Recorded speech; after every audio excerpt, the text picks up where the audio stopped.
Situationships aren't cute. They're a trap dressed up as romance. They start with chemistry, but end with confusion.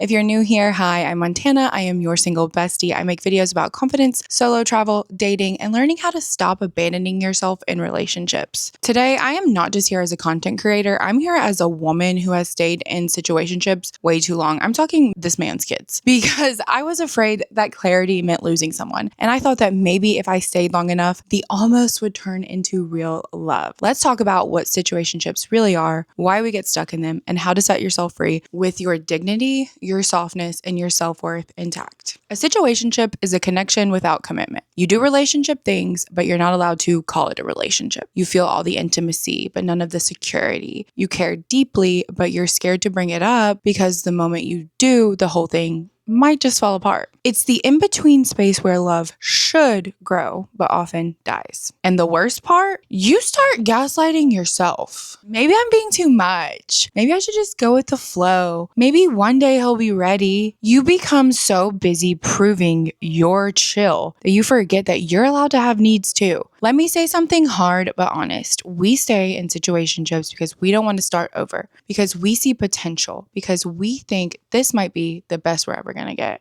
or because we've confused emotional chaos with chemistry. Like I said at the beginning, I stayed in a situationship for nearly 2 years. He introduced me to his son. We had traveled, we laughed, we even cried together. We had to talk, but we never had to talk. Anytime I would ask where things were going, he would say, I'm just chilling. I really like your vibe. I enjoy what we have. Labels ruin everything. You know, I have a lot going on with my son. Why rush it? And I would shrink myself every single time into someone easygoing because I thought that made me worth loving. The truth is, I wasn't easygoing. I was always anxious. I just hid it really well, always waiting on that validation, that text. Let me give you some signs, sis. You never know where you stand. You're always decoding text, reading between the lines, asking your friends, do you think this means something? Your needs feel like threats. The moment you ask for clarity, they get distant, they get weird, and suddenly you're the problem for wanting more. They give you just enough to stay, but never enough to feel safe. They know how to breadcrumb.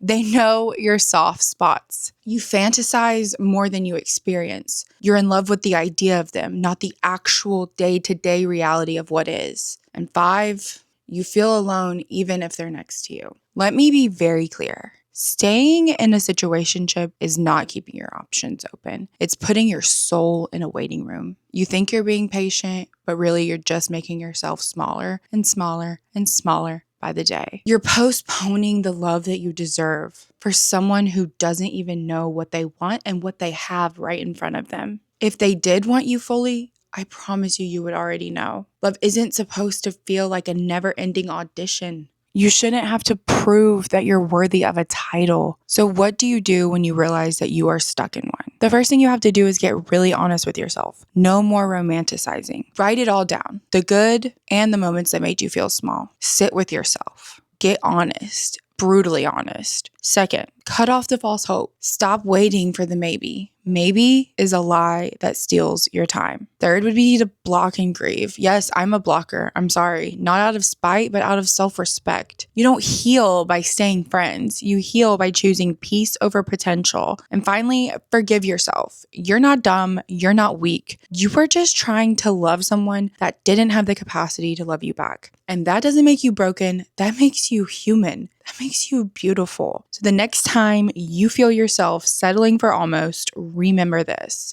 You weren't born to be halfway loved. You don't need to be patient with someone who's just indecisive about you. You don't need to earn clarity, beg for consistency, or wait to be chosen. If someone wants you, they'll show you. And if they don't, let them go. Because choosing you is the most romantic thing that you'll ever do. If this spoke to you, hit subscribe and don't forget to follow me on Instagram at Single Besties for daily group chat vibes and surprise giveaways sometimes for my besties. Drop it in the comments if you're freeing yourself from a situationship this year. I love you. I mean it. You're not alone and your clarity is coming. Bye. I'll see you in the next one.